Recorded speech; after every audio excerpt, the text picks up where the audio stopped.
Morning, everyone. It is Monday, the second day of October. We have turned the page on a new month. Welcome to another edition of Mental Health Monday. It's about a week late, and that is my fault. I was under the weather last Monday, but hey, you know what? We talk about Mental Health Monday, whatever Monday it is. So we are honored to have you here joining us on this great show today. I am honored to be joined by my good friend and somebody who has given her time and time again to this cause. My good friend Kristen Boyce, the owner of Pathways to Healing Counseling here in Noblesville. Good morning, Kristen Boyce. Good morning, Mayor Jensen, and I'm looking forward to our conversation today.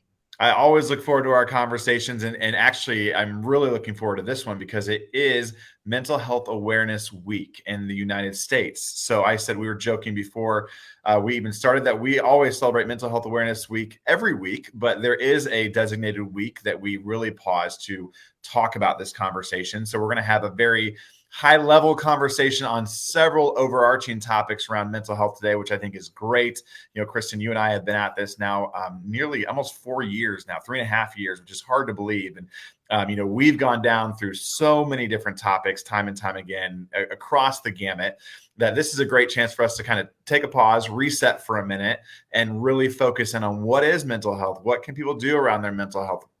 Why is everyone talking about mental health, which we love so much? But that's what we're going to cover a little bit today. But before we do anything, we always start out with a breathing exercise that I will let Kristen lead us through.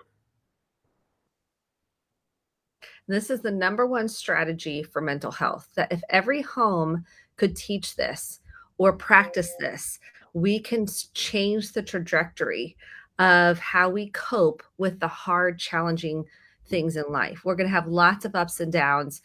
And this is not like a magic wand. This is simply an exercise that is proven scientifically to improve your mental and emotional well-being. It's proven that if we can work on the breath and square breathing, and when you do 4 breaths, they're saying even just twice a day. I like to say every hour, but even twice a day. So when I'm doing laundry or I'm driving in my car, I'm breathing. This is something I have to kind of remind myself to do. You hear this just breathe. It's effective. So what we're going to do today is I'm going to count with you so people can really get the concept of square breathing. So we're going to inhale on the count of 4 through your nose. We're going to hold for 4, and then we're going to slowly release out our mouths for 8. And the reason why 8 is so important, you want a really long exhale to get the full benefit of the breath. So let's practice this together. We're going to exhale out our mouth like you're cooling soup or cooling a cookie for kids. So let's do it together. Feet on the floor, kind of pressing into your feet so you're nice and centered. We're going to inhale through your nose. 1, 2, 3, 4. Hold. 1, 2, 3, 4. And release for 8. 1, 2, 3, 4, 5, 6, 7, 8. Woo. Yeah. So that not only feels really good, but talk about what is the overall, oxygenation benefits of your body and those type of things. I know, and we can do it again here in a minute too, but I want to talk about that. That's a great point because we're working on the parasympathetic nervous system. What is that? Think of para as peace. You're trying to activate the more part of your vagal nervous system that allows the body to come back to calm.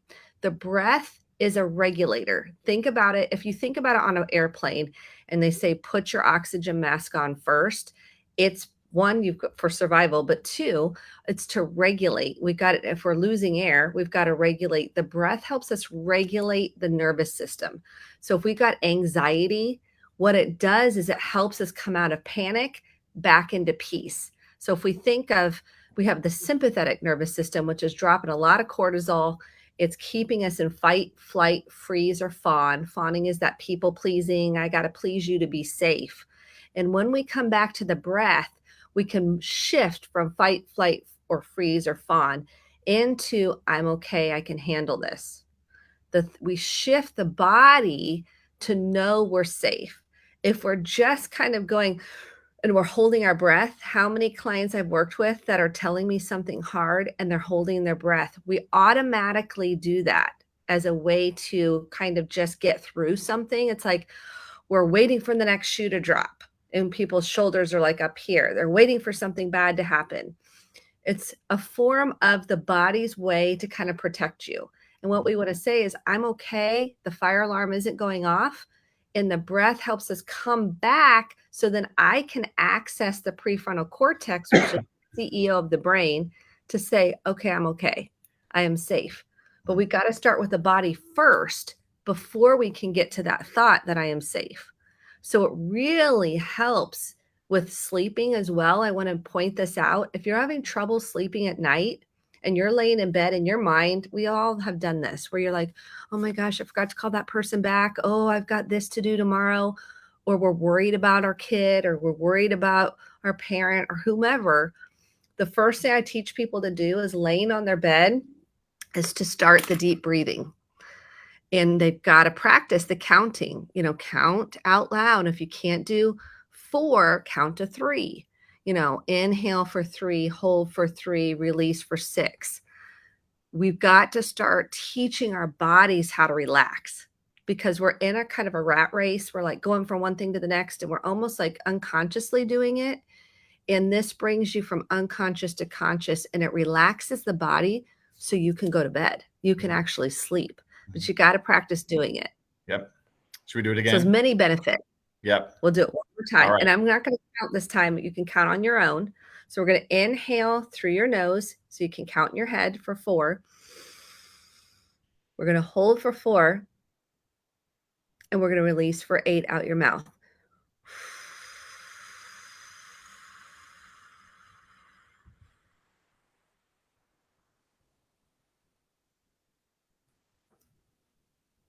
And just kind of checking in with your nervous system, feeling yourself in a chair or feeling your feet on the floor, coming back to the present moment. So we're not in the past, we're not in the future.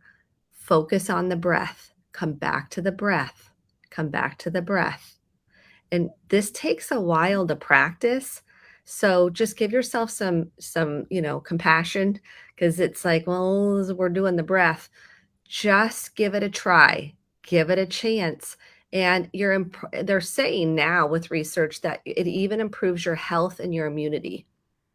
So awesome. There's many benefits. So many benefits. And again, so much of the conversation around mental health is about letting it out. And I always use the breath as a great example. It's not just breathing, but as we talk a little bit more down the show about strategies, it's about getting that out of your body, whether it be anxiety or thoughts in your mind or whatever it may be, letting it out. So use the breath as a great kind of anchor, if you will, around the entire conversation of mental health. So as we go through this conversation, if you have any questions, feel free to type them in the chat. Brad, I see your question there. I'd love to talk to you offline a little bit about low-income housing.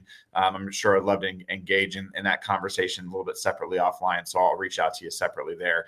But if you have any other questions about this show, feel free to chime in. If we don't have an answer right on the fly, we can certainly get back to you a little bit later. But I want to transition into some strategies around overall mental health and wellness here. So again, we're going to focus this show kind of on a very high level, kind of around mental health. I imagine breathing is probably one of those strategies, but you can weave that in here. But what are kind of 3 high level strategies if someone's trying to make a difference around their mental health and wellness today, Kristen, that they can take away from the show with? Okay, that was the first one. So that's my number 1 most important piece. The second piece is self-awareness. Why is that so important? Because if we're not aware of what we need to really tend to and nurture and address, we're not really going to make a lot of headway. So self-awareness, saying, okay, I can feel in my body tension and tightness. I can feel my breath changing. I can feel the difference of when I go into traffic and when I'm not into traffic. I can feel my body's responses. So being connected to what your nervous system is telling you. The second piece of that is then tending to that. So if I know I've got, my shoulders feel really tight, I might need to stretch. I might need to move. And the third thing is this whole concept, we haven't talked about this. I think it's really important. The concept of 2 things can be true at once. So I can have my feelings of feeling sad about something, and someone else can have their feelings about feeling mad about something. 2 things can be true at once. We're taught right, wrong, good, bad, all, nothing. And we have trouble swimming in the and both. And especially when we're working on mental health, if we get into the buckets of right, wrong, good, bad, all, nothing, it keeps us stuck and in shame of feeling not good enough, fear of, I'm afraid what's going to happen in the future or something bad happening. And when we can hold the concept of two things can be true at once, we then start freeing ourselves that it's okay that I feel sad and you feel mad. I don't have to be threatened by that. It's okay that I feel afraid and you feel secure with something. Two things can be true at once. Same with our children. Our children can have a voice, which is super important for mental health. That is one of the most important things is cultivating someone having a voice and sharing how they feel. And so a child crying, and we say, shake it off, you're fine, we're basically telling to push it back down. And the body will hold on to that. And when we say it's okay to feel sad and we've got to go to school today, two things can be true. Mm-hmm. You can be sad and we have to go to school today. Two things can be true at once. I don't have to say, shake it off, you're fine. Get over it. Let them get it out. So 2 points on this. One, this is something that I personally struggle with every single day, as you can imagine in my job, that there are multiple opinions about one thing. There may be an issue facing the city and there are 71,000 opinions, for example, at times on certain things. So trying to help the public understand that you may see this issue this way, but this person may see it this way. And this way is where we might end up on it, so that's something that I have constantly, I think as a society that we've really struggled around the politics and the narrative of everything. It's not black and white, that there is room for gray and people have different opinions, and we have to learn how to accept those opinions and welcome those opinions and know that they are a part of this conversation. So editorial comment, something that I battle with daily in my day job. I will also say one question I had is, can two things be true for yourself? Like, can you feel, I'm reminded that you may love someone, but you may not like someone, or you may love with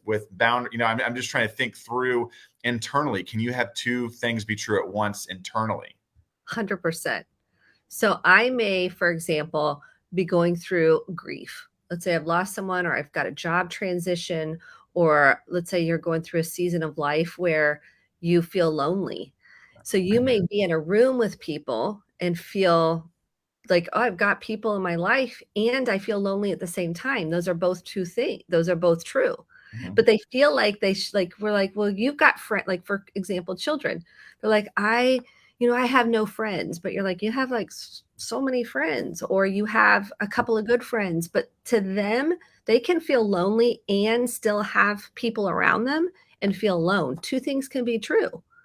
So at the same time, especially with emotions, I can have sadness, fear, anger, all at the same time, where we think it's just one emotion at a time. Mm-hmm. It's really not. It's like a tangled kind of ball of yarn, and all those emotions are there and present, but we are not taught that we can have an and both. We are taught it's an either or, and we're also taught that's good and that's bad. Mm-hmm. And if we get in too much black and white, we create shame, anxiety, and guilt.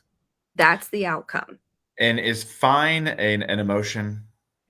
Fine is feelings inside not expressed. I taught somebody at the Meijer checkout yesterday of that term. She had some term for something else. And I was like, well, have you heard this one? And so she loved that and wrote it down. So I love using that term, but I have been trying personally, a personal goal of mine lately has been to name my emotions and I'm not just fine. I may be happy. I may be stressed. I may be anxious. I've been really trying to drill down on that conversation. And that's a beautiful thing, because that elicits authenticity and vulnerability and transparency. And someone else feels more connected to you when you're sharing more authentically. Mm-hmm. Now, it doesn't mean share every detail. You don't have to do that. You can just say, I feel kind of sad today. Yesterday, I kind of felt sad. And I was like, I feel sad today. And I'm really kind of trying to work through that. There was a lot going on. And death anniversaries can bring up feelings, or, and the body can remember those things. And there could be multiple things going on, but it feels scary to tell somebody I feel sad because they're like, they don't want to hear it. They don't want to, I don't want to be a burden to them. I don't want to trigger them. I don't think they even care. So we rationalize our way out of it.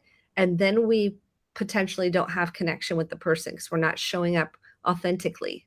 And I can tell you more, I've been dealing with some personal challenges and family challenges the last couple of weeks. And I can tell you, when you start sharing those things with people, it is incredibly freeing.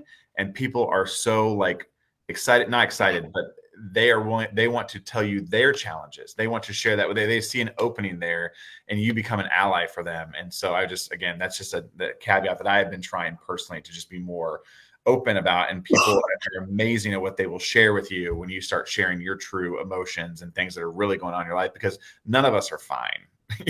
None of us are. So start sharing. Good for you. Yeah. How do you feel that you're sharing more? What is that like for you? Pardon me, what was the question? What is it like for you that you're sharing more? To me, I think it's freeing when you start talking about just real things in life. You open up yourself, you feel more vulnerable in the moment, but later I feel more supported after I say it. I feel like by opening up about things that are going on in my life, I feel more supported by people around me because they know the authentic things that are going on in my life. They can inquire about them down the road. It's a specific question then, that they're more focusing on. And it's personally just more freeing. You feel just lighter. So I would encourage everyone to just be honest, along the way. And that's scary for people, right? Totally. Like, think of me? Are they going to Yeah. reject me? Are they going to think I don't have it all together? Are they not going to like me? Yeah. And it might be easier for me because, people have thoughts about me all the time that I've never even met people who have thoughts about me. So I'm kind of an open book now, and it's like, whatever, it is what it is, but it can be very courageous scary. It can be very scary, but step out there, people, step out there. So let's talk a little bit. We've talked a lot about our individual self and improving our own mental health and our own mental wellness. Let's talk about the family unit. Obviously, Noblesville's home to 71,000 people. We have a worldwide audience on here, Kristen. So many families, especially during COVID and school shuts down. We talked a lot about family structures. If it's your goal that you've really worked on yourself mentally and you really want to focus on what does a family structure look like, how do I improve mental health and fitness and wellness in our family structure? It's one of the most important components of mental well-being. Our families impact us the most out of anything. Our families make the biggest impact, and 0 to 6 years old is really a critical developmental time. And so if we can start wrestling with your own emotions, naming them, processing them, modeling what it looks like to talk about things. I will have families come in and I'll say, well, have you guys talked about feeling sad or scared or upset about something? And they're like, they give me the widest eyes and like, heck no, we do not talk about that stuff. We do not even go there. And if I could give one piece of encouragement, start talking about how people are feeling and what's going on inside of them.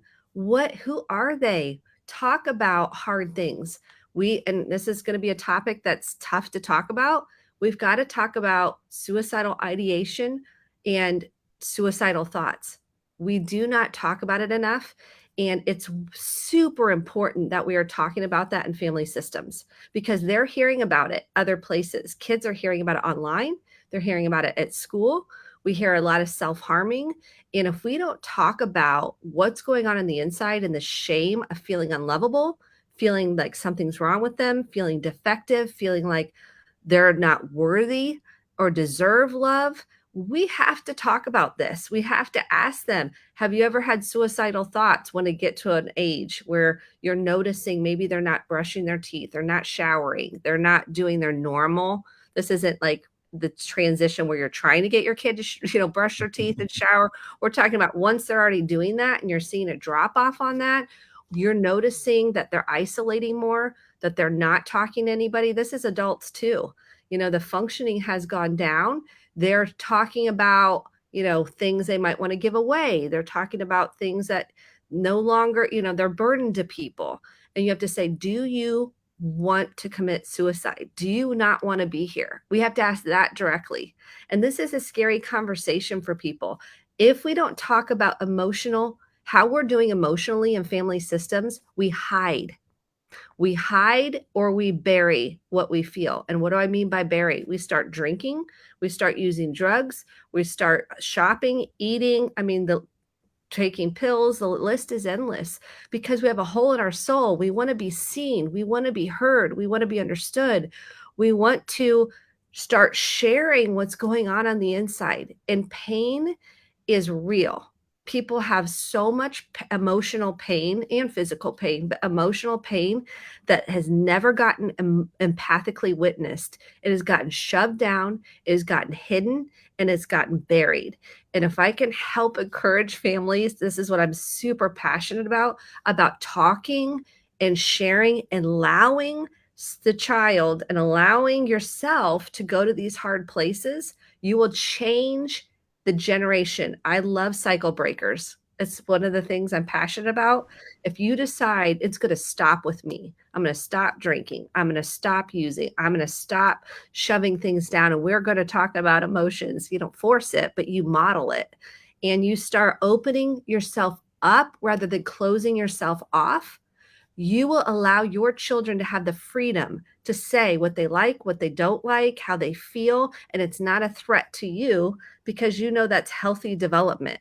So if they say, I don't want to do that, oh, I might want to do that. Two things can be true. You might not want to do that. That can be true too. So now I don't have to feel threatened by that. I can explore that with a curiosity rather than do what I say, all the time. I'm leaving them with this concept of it's okay to share your needs. It's okay to say what works for you and what doesn't work for you. It's okay to have a voice. And only us as the parent or as an individual, you decide that you're going to be the cycle breaker. You're going to start nurturing those parts that didn't get seen, heard, and understood. And you're going to go to these hard places. That might be going to therapy. That might be looking, reading books on topics such as depression, anxiety, and trauma. That may be, you're going to get a coach. It may be you're going to start working out and you haven't worked out. You're going to start journaling. There's lots of options to begin. The choice that someone makes to begin to work on their mental health is huge. When you have someone with a let's say mental health struggle in the family system, it impacts everybody. It impacts everybody. And it's important that we're talking about it. We are sharing how it impacts the person. And if we pretend that it's not happening, or we're just like, get over it, or we're like, I don't know what to do, there is NAMI, which is the Mental Health National Association for Mental Illness. And they have lots of family programs. So NAMI is available. You can get online, and they have lots of programs for families that might be struggling. There's 988. If you or a family member is struggling with suicide, suicidal thoughts, suicidal ideation, you can text or call that number at any time. There's 12-step programs available for free. There's lots of resources out there. We just don't sometimes know where to go or where to begin. Going to Al-Anon, if you've got someone with an addiction and you don't know what to do, start with yourself. Start by going to Al-Anon. There's Alateen. If you've got if teens need assistance with maybe a parent that's an alcoholic, there's many 12-step programs available to help with anybody struggling or a family system struggling with mental health issues, mental well-being issues, or addiction. So I want to, before we end on a topic, I want to hit home one more time a little bit about maybe like younger children. There's a lot of young families I have, and this is a totally selfish question because I have a 12-year-old who I relate to very differently than my 8, 6, and 2-year-old. What is mental health support? What does healthy mental health and wellness look like for maybe those elementary school students? So I would start with getting books on emotions. There's tons of them available, and I should have brought my little props with all my books. Love books because they have a visual. The movie Inside Out, I'd be watching that movie. I'm giving you kind of some practical things to do, and that starts the conversation on how are you feeling? Asking your child, not how you're doing, how are you feeling every day? We call them emotional check-ins. So we need to be doing emotional check-ins with our kids every day. And if they go, meh, fine, and go, okay, let's see if there's something else here. And if they, and then you start sharing, we do this at dinner. I'm feeling sad today because it's the anniversary of my mom's death. And I go, how are you guys feeling? Yeah, I feel sad too. I'm now switching and I'm showing them, here's how I feel. I'm Modeling it. modeling that for them. And then I'm checking in with them. They're not here to manage, they're not here to caretake me in my sadness. I'm here to nurture them in their sadness. That's on me as the parent to nurture my own self and do my own work around that, and not putting that on them to, caretake me, which can be called, we call that the parentified child, when the child ends up taking on and taking responsibility for making the parent feel better. Mm-hmm. And that switches the roles, and that can impact human development. So playing games, there's lots of feeling games out there. I love them. Talk about them. You can even pull question cards, and you can do this of all ages. They're family questions. You can get them on Amazon, and you ask a question like, what is the thing you're most scared about? And then we all go around and share. So if you need help facilitating, like, buy question boxes, start using them at the dinner table, pull them out each morning. One of the most important things is feelings are okay and acceptable. And maybe it's okay to feel sad and mad. It's not okay to yell at me. And what can I do to help you? Do you need a hug? Do you need to just scream and let it out? Do you need to run around the room to get some of that energy out? Do you need to talk about it? We're helping them figure out, how do I process this, and what do they need from me as the parent to help them? And lots of times, do you need me to, especially for teens, do you need me to just listen, or you wanting feedback? Mm-hmm.